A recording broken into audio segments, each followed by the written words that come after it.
बिस्मिल्लाहिर्रहमानिर्रहीम। अस्सलाम वालेकुम। रास्ते से गुजरते एक बूढ़े आदमी की एक नौजवान से तू तकार हो गई। थोड़ी देर बाद बहसों मुबासे के बाद नौजवान वहां से चला गया। बूढ़े आदमी का गुस्सा अब भी अपनी जगह कायम था। वो किसी तरह इस लड़के से इस लड़ाई का बदला लेना चाहता था।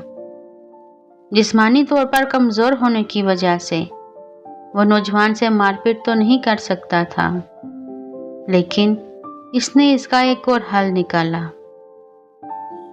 बूढ़े ने नौजवान के बारे में अफवाह फैलाना शुरू कर दी कि वो चोर है। वो हर राह गुजर से यही बात करता।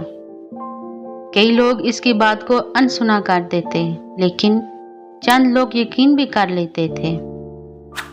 कुछ दिन गुजरे तो पास के ही इलाके में किसी की चोरी हो गई। लोगों के दिलों में बूढ़े ने पहले ही नौजवान के खिलाफ शक डाल दिया था। चोरी के इल्जाम में नौजवान को पकड़ लिया गया, लेकिन चंद ही दिनों में असल चोर का पता लगने पर इसको रिहाई मिल गई। रिहा होते ही इसने इलाके के सरदार से बूढ़े आदमी की शिकायत की, जिसकी बिना पर बूढ़े को पंचायत में बुला लिया गया। बूढ़े ने अपने आप को बचाने के लिए सफाई पेश की। सरदार ने बूढ़े को हुक्म दिया कि इसने जो जो अफवाह नौजवान के बारे में फैलाई है वो सब एक कागज पर लिखे और फिर इस कागज के छोटे छोटे टुकड़े करके चौराहे में जाके हवा में उड़ा दे। अगले दिन बूढ़े की किस्मत का फैसला होना था।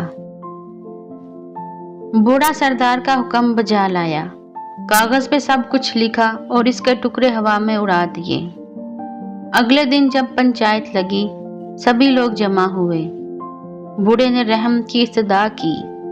सरदार ने कहा कि अगर वो सजा से बचना चाहता है तो कागज के वो सारे टुकड़े जमा करके लाए जो कल इसने हवा में उड़ा दिए थे। बूढ़ा परेशान होकर बोला कि ये तो नामुमकिन सी बात है। सरदार ने जवाब दिया कि तुमने नौजवान के बारे में इस तरह हवा में अफवाह फैलाई। तुम्हें खुद भी अंदाजा नहीं कि ये तुम्हारी अफवाह कहां कहां तक पहुंची होगी। अगर तुम कागज के टुकड़े वापस नहीं ला सकते तो वो अफवाह कैसे वापस लाओगे जिसकी वजह से नौजवान बदनाम हुआ है। बूढ़े ने नदामत से सर झुका लिया। ये अंग्रेजी जुबान का एक छोटा सा किस्सा है जिसमें समझदारों के लिए एक बहुत बड़ा सबक मौजूद है। कई बार हम बिना तस्दीक के लोगों के बारे में अफवाहें फैलाना शुरू कर देते हैं। हमारी बिना सोचे समझे की गई छोटी से छोटी बात किसी और की जिंदगी पे कितना असर अंदाज हो सकती है, इसका हमें इल्म ही नहीं होता।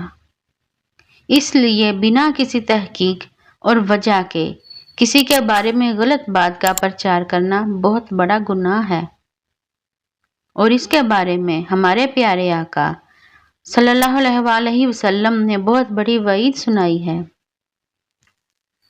वैसे भी आजकल सोशल मीडिया का दौर है, जहां बिना किसी तहकीक और सबूत के इज्जतदार लोगों की पगड़ियां उछाली जाती हैं, जो कि बहुत बड़ा गुनाह और जुल्म है।